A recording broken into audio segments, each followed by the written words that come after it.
Haunted school staff room. GSM public school Nainital का एक बहुत ही फेमस स्कूल था। वहां बहुत ही रेप्यूटेड घर के बच्चे पढ़ते थे। उस स्कूल का पूरे नैनीताल और आसपास वाले एरिया में बहुत नाम था।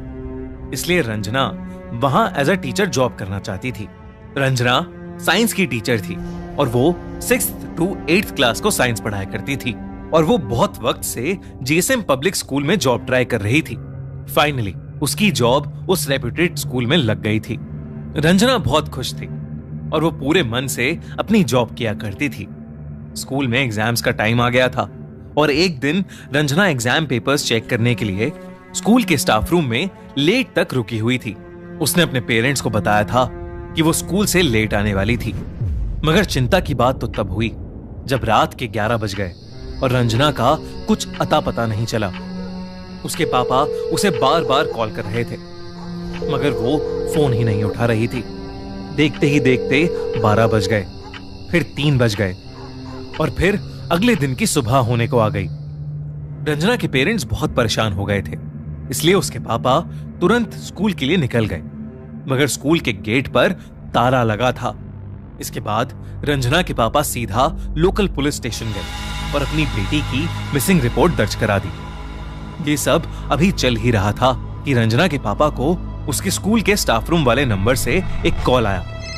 उन्होंने तुरंत फोन उठाया और उनके पैरों तले जमीन खिसक गई।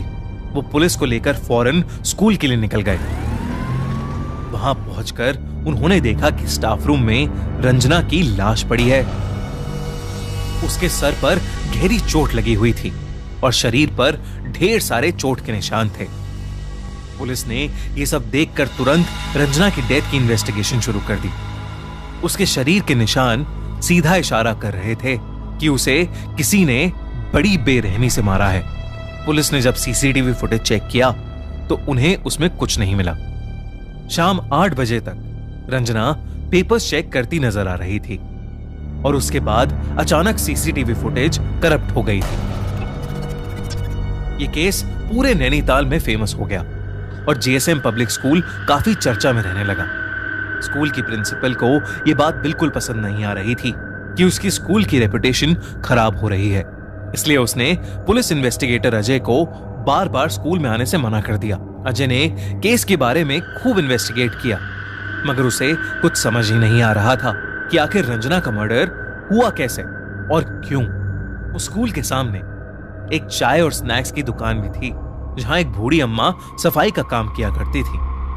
एक बार अजय जब वहां पर चाय पी रहा था तो वो बूढ़ी अम्मा अचानक से बोल पड़ी कि उस स्कूल में भूत है और उस भूत ने ही उस टीचर को मारा है। ये सुनकर पहले तो अजय हंस पड़ा लेकिन फिर कुछ देर बाद उसने सोचा कि वो एक बार रात में जाके स्टाफ रूम चेक करके ही क्यों ना आ जाए। इसलिए एक शाम स्कूल बंद होने के बाद अजय गार्ड से स्कूल खुलवाकर चुपचाप स्टाफ रूम में इन्वेस्टिगेट करने चला गया। स्टाफ रूम में जाते ही उसको कुछ अजीब सा महसूस होने लगा। अचानक ही स्टाफ रूम का टेम्परेचर ठंडा पड़ गया था। अजय ने स्टाफ रूम को अंदर से बंद किया और फिर इन्वेस्टिगेट करने लगा।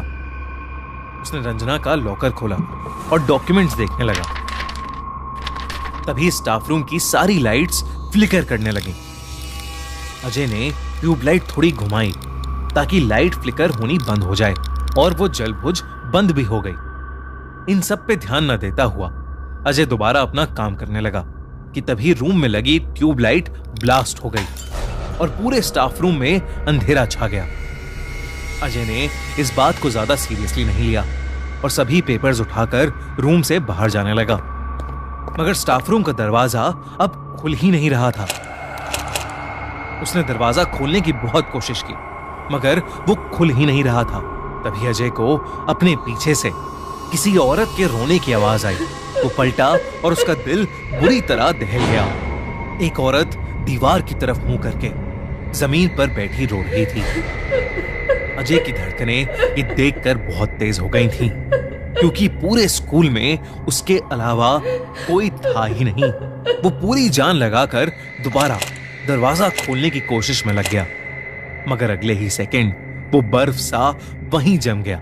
वो धीरे से मुड़ा तो उसने देखा कि वो औरत ठीक उसके पीछे छत से उल्टी लटकी हुई है। जब उसने ध्यान से उसका चेहरा देखा तो उसकी आंखें फटी की फटी रह गईं। वो औरत कोई और नहीं बल्कि रंजना ही थी। उसकी आत्मा उसी स्टाफ रूम में कैद थी। देखते ही देखते रंजना की आत्मा छत से ही फ्लोट करते हुए उसी कोने में चली गई जहां वो बैठकर रो रही थी। उसने जैसे ही रंजना की आंख में आंख मिलाई, रंजना जोर से चिल्लाई और फिर हवा में कहीं गायब हो गई। अजय उस कोने की तरफ गया तो उसने देखा कि स्टाफ रूम की वो दीवार लकड़ी से बनी थी, जबकि बाकी दीवारें सीमेंट से बनी थीं। अजय ने तुरंत वो दीवार तोड़ दी। जो उसने वहां देखा वैसा कुछ उसने आज तक कभी नहीं देखा था। उस दीवार के अंदर इंसानी हड्डियां पड़ी थीं। उन हड्डियों के ऊपर खून लगा था और पास में ही एक गुड़िया रखी थी जिसके गले पर इंसानी बाल बंधे थे। सबसे चौंका देने वाली बात तो यह थी कि उस गुड़िया के नीचे एक तस्वीर रखी थी। वो तस्वीर किसी और की नहीं बल्कि रंजना की ही थी। किसी ने रंजना को मारने के लिए और उसकी आत्मा को ट्रैप करने के लिए काला जादू किया था। अजय ने तुरंत गार्ड से पता किया कि स्टाफ रूम की लास्ट रेनोवेशन कब की गई थी। तो गार्ड ने उसे बताया कि कुछ हफ्ते पहले ही स्टाफ रूम की दीवारों पर पेंट किया गया था। अजय ने गार्ड से रेनोवेशन कराने वाले ठेकेदार का नंबर लिया और उससे पूछताछ की। पूछताछ में पता चला कि रेनोवेशन का ऑर्डर तो प्रिंसिपल ने दिया था, मगर जीएसएम पब्लिक स्कूल के साइंस टीचर अनिक घोष काम के बीच में बहुत बार स्टाफ रूम में आया करते थे। एक दिन वो ही प्रिंसिपल से साइन डॉक्यूमेंट लाए जिसमें लिखा था कि स्टाफ रूम की एक दीवार को लकड़ी का बनाया जाए। इंस्पेक्टर अजय ने तुरंत अनीक को अरेस्ट कर लिया। शुरू में तो अनीक ने कुछ नहीं बोला, मगर सख्ती करने पर उसने अजय को सब कुछ सच बता दिया। धीरे धीरे अनीक रंजना को पसंद करने लगा था, मगर रंजना को उसमें कोई इंटरेस्ट नहीं था। धीरे धीरे अनीक की फीलिंग्स उसके सर पर चढ़ने लगी थीं और वो रंजना के पीछे हाथ धोकर पड़ गया था। एक दिन जब उसने देखा कि रंजना किसी दूसरे लड़के से हंस खेल कर बात कर रही है तो अनीक गुस्से से पागल हो गया। जिस दिन रंजना स्कूल में देर तक रुकी थी, उस दिन छुट्टी के बाद अनीक भी स्कूल में छुपा बैठा था। वो स्टाफ रूम में गया और रंजना से जबरदस्ती करने लगा। रंजना ने अपने बचाव में अनीक को धक्का मारा, मगर अनीक को बहुत तेज गुस्सा आ गया और उसने रंजना का सर टेबल के कोने पर दे मारा। रंजना की वहीं मौत हो गई। इसके बाद अनीक ने उस लकड़ी की दीवार के पीछे कुछ काला जादू करने का सामान छुपा दिया ताकि वो रंजना की आत्मा को वहीं ट्रैप कर सके और जब भी उसका मन चाहे वो उसे जाकर देख सके।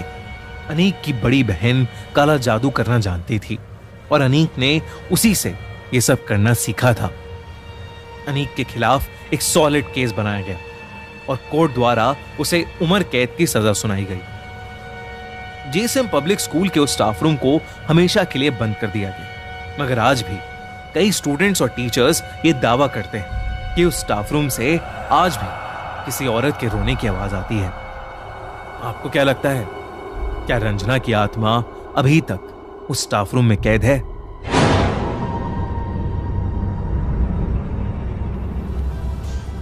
अगर आपको ये वीडियो अच्छी लगी तो हमारा चैनल खूनी मंडे सब्सक्राइब करना बिल्कुल मत भूलना।